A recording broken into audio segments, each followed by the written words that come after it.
More than 500 years ago, within the quiet walls of a convent in Milan, a genius left behind a riddle that would withstand the test of time. Leonardo da Vinci did not merely paint a biblical scene, he planted a coded message, boldly visible, disguised as art. But why did he choose a convent over a majestic cathedral? Perhaps because the secret he kept demanded isolation, discretion, and silence. The Last Supper is not just a painting, it is a visual structure designed to manipulate the gaze. Every gesture seems to carry a hidden meaning, every shadow a silent warning. Jesus occupies the center, but not by chance. His position is the key. Everything converges toward him.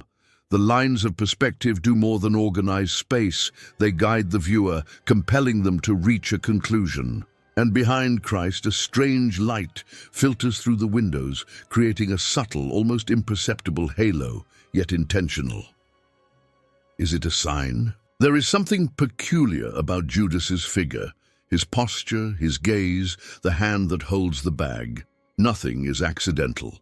What appeared to be merely a depiction of betrayal is, in fact, the beginning of a puzzle that will span centuries. And the game now is just beginning. Unlike all the artists who came before him, Leonardo da Vinci did not isolate Judas from the other disciples. He placed him among them, blending him in as one of them, yet submerged in shadows. The darkness surrounding him is not merely physical. It is spiritual, it is symbolic. Judas is present yet hidden. He is there, and at the same time, already condemned. In his hands, a small bag, a detail many overlook, but nothing in Da Vinci's work is accidental. Could it be the 30 pieces of silver, or something more? A symbol, a contract, a weight that transcends the material? And beside the bag, another subtle detail. A fallen salt shaker, spilled, a gesture that in both Jewish and Christian cultures is associated with bad luck, misfortune. A silent sentence of curse. But the most unsettling part lies in the hands of Judas and Jesus. Both are reaching toward the same piece of bread. A direct reference to the biblical quote, "The one who dips his hand with me in the bowl will betray me." Leonardo immortalized the exact moment of betrayal. And between them, like a shadow poised to move, stands Peter, his face turned away, but his hand clenched behind his back. There, he holds a knife, and his gaze locks with Judas's with an intensity that leaves no room for doubt. There is hatred, there is judgment, there is threat. It is a tension frozen in time. Next to Jesus, John appears absent, his head bent, his body slumped. But is it really John? Or did Leonardo insert another figure? The delicacy of the strokes, the closeness to Christ. Some believe that figure is Mary Magdalene. And if so, what does that mean for her role in the narrative? The painting plays with light and shadow with precision. Jesus is wrapped in clarity, while Judas seems to sink into the gloom, as if the fate of both were already set. And yet, Judas is not just a character. He is a reflection, a mirror. He represents the fall, the error, the weakness. He represents all of us, and by looking at him, we are faced with something uncomfortable. We recognize our own inner struggle. Good versus evil. The choice we will all, one day, have to make. If you're enjoying the content, don't forget to like and subscribe to the channel. Now, let's get back to the video. But there is one detail in the painting that transcends the theme of betrayal and delves into one of the greatest taboos in Christian history. Next to Jesus, a figure with delicate features, long hair, and feminine traits catches the eye. Tradition holds that it is John, the beloved disciple. But the contours, the soft expression, and the fragile posture challenge this explanation. What if it wasn't John? What if Da Vinci, in an audacious move, had portrayed the most feared woman by the church, Mary Magdalene? The idea may seem absurd to many, but one visual detail strengthens this theory: the formation of an M in the space between the two central figures. an angular space, which some interpret as a symbol. Mary Magdalene, the M of the woman who, according to legends and theories, not only held affection, but also a much deeper bond with Jesus. The closeness between them in the painting is different. There is no overlap of bodies. There is harmony. There is intimacy. There is a message hidden between the lines of the composition, but there is also separation. The space between them, which some interpret as a sign of distance, could symbolize the exact opposite, complementarity. As if they were two halves of the same story, two protagonists in a narrative that was never officially told. And this is where the legend of the Da Vinci Code gains strength, not as fiction, but as a visual hypothesis rooted in symbolic evidence. Another point that raises suspicions, the absence of a chalice. The Last Supper, which should represent the moment of the Eucharist, does not clearly show the Holy Grail. Why? Could it be because the true chalice was not an object, but a person? Could the royal blood, the sacred line, be there beside Jesus? The Church's resistance to accepting this possibility is fierce. Centuries of doctrine have built a specific image of Magdalene. Admitting her presence alongside Christ at that moment would be to rewrite the foundation of the Christian narrative. The Last Supper would no longer be just a farewell, but the beginning of another story. A new chapter, hidden in plain sight.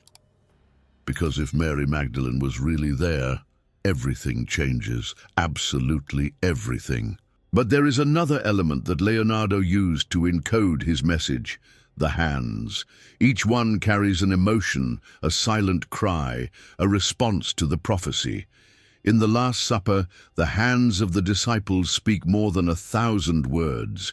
They are in motion, pointing, crossing, closing, as if the painting were a moment frozen in the midst of a hurricane of human reactions.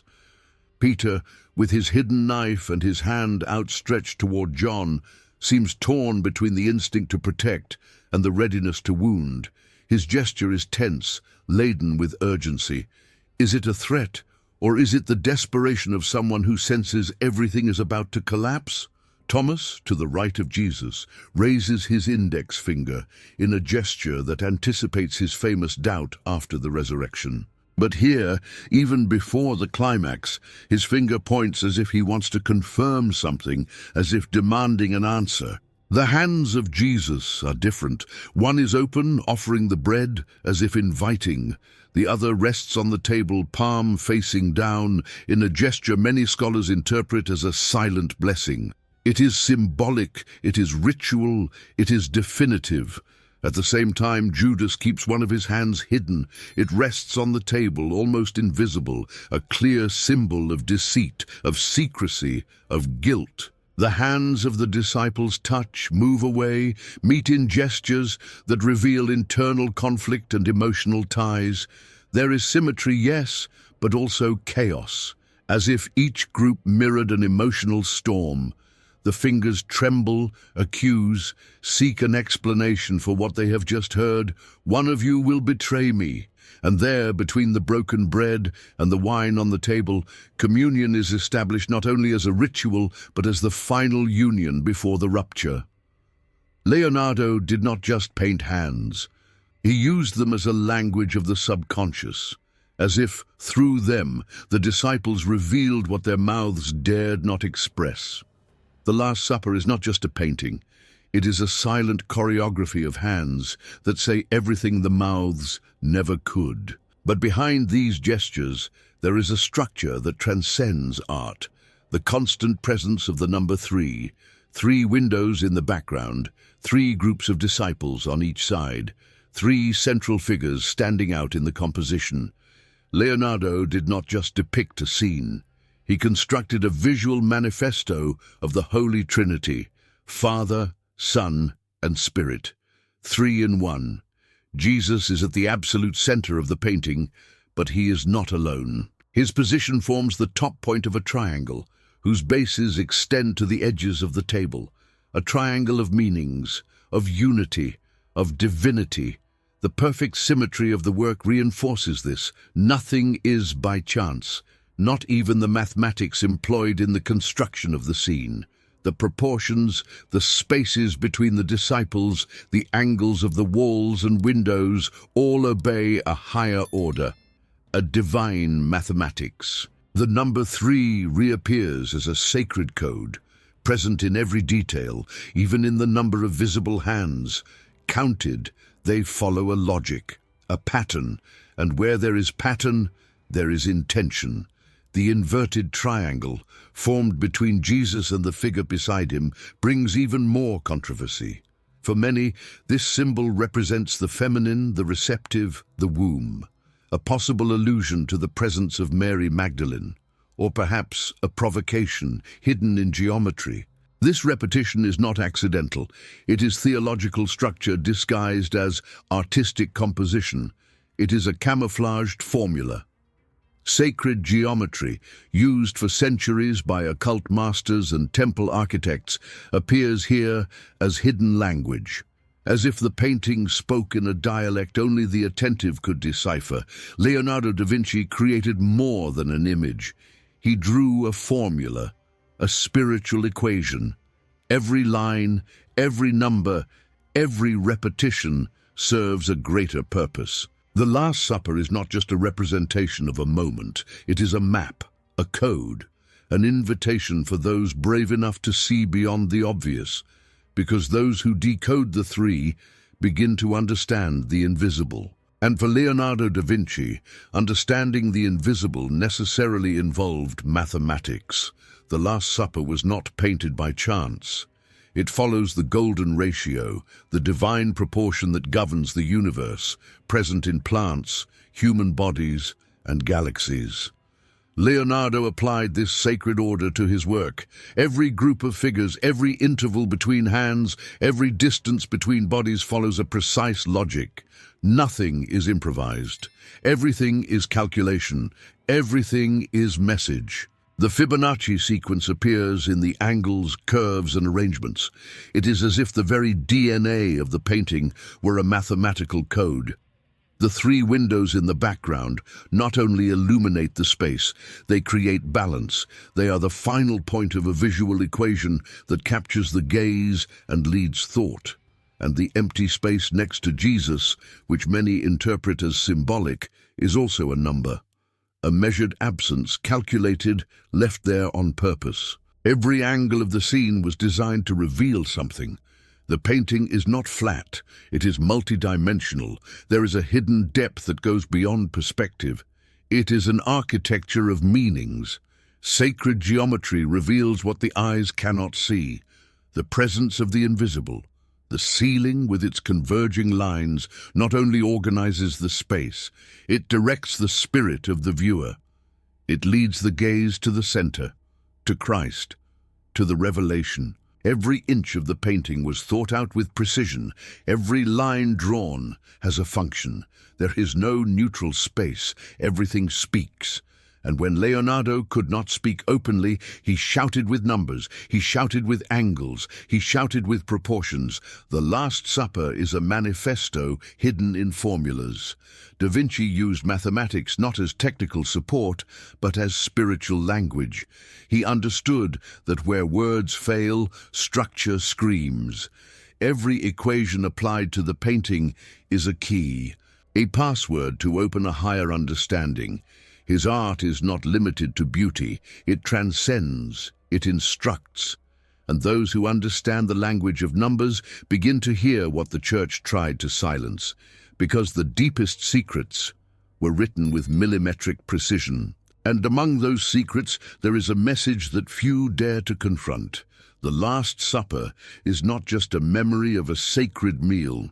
It is a warning, a silent message about the last days. Every detail in the composition carries prophetic weight.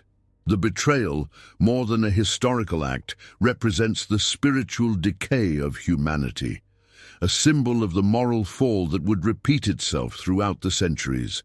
The absence of the chalice, a central element in the biblical narrative, is not a flaw. It is intentional. an evident absence, a void that suggests the royal blood might not have been on the table, but sitting next to Jesus.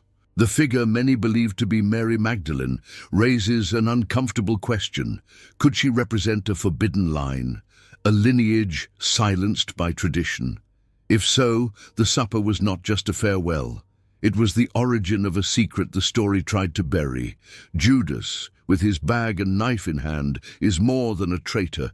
He is the symbol of the violence the world would embrace, of coldness, of the collapse of faith. The hidden knife, positioned between him and Peter, is a presage of the conflict that would come not only between men, but between systems, beliefs, and ideals. And at the center of it all, Jesus, serene, yes, but with eyes that betray the weight of what is to come. He knows, he sees beyond the moment.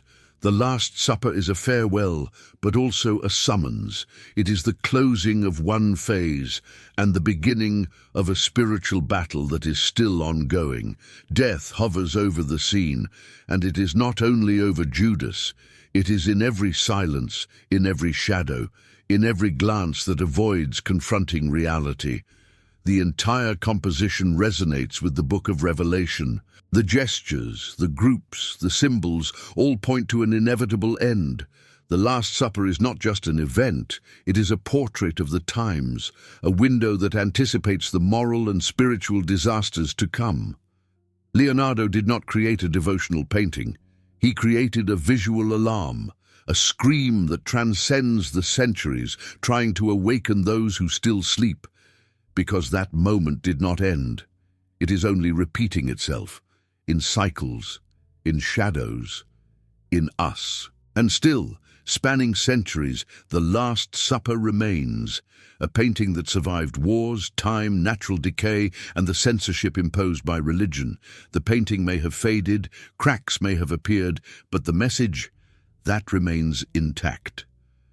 Leonardo knew the risks. He knew that painting something so bold, so symbolic, so laden with hidden meanings could cost him his reputation, or worse. And yet, he painted, without hesitation. Because for Da Vinci, the Last Supper was not just a religious commission, it was his silent testament, a manifesto disguised as art. Every disciple depicted there is not just a follower. They are archetypes, faces of humanity. We have the impulsive, the skeptical, the traitor, the innocent, the fervent, the fearful. We are all there. We are all represented. And Jesus, even at the center, does not receive the gazes of the others. Each disciple is turned inward, immersed in their own world, reacting to the prophecy with ego, fear, or disbelief. The message is clear and uncomfortable. The divine is in crisis.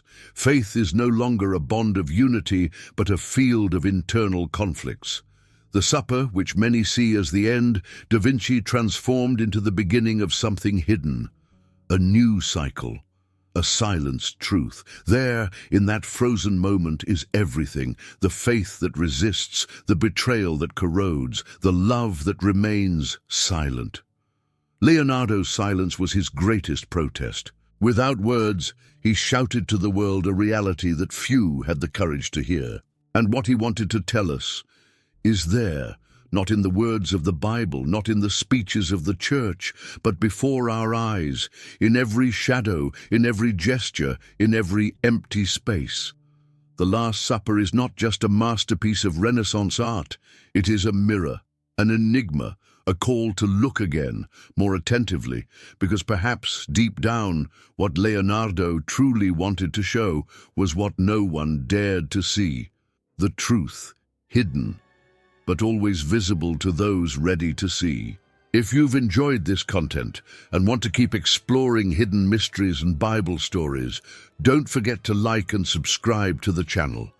This helps us bring more videos like this and reach more people interested in the Bible. Turn on notifications so you don't miss upcoming content and share this video with friends who may enjoy it. See you in the next one.